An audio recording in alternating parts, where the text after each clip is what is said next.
Alright, so here we got a 2005 Camry, and the complaint is that the headlights at night point towards the ground and doesn't give a lot of visibility. So I'm going to show you how to adjust those. So with the hood popped, you're going to look behind the headlight and you're going to see this screw with the teeth on it. This one right here. It's an 8mm, and that's how you adjust the bulbs. It is the same on both sides. They both have that screw. So pretty much majority of Toyotas have something similar to this setup. The Priuses, the Yaris, the Corollas, they all have a similar setup with this same screw that you tighten and loosen.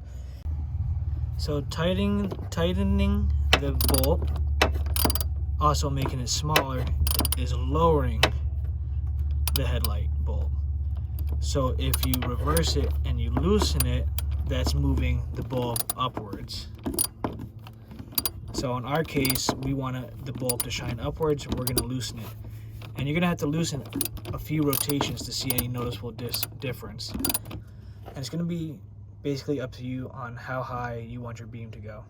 So adjust it to your liking. Thank you for watching our video. Don't forget to like, comment, subscribe, and also check out our Instagram and TikTok. We post there as well.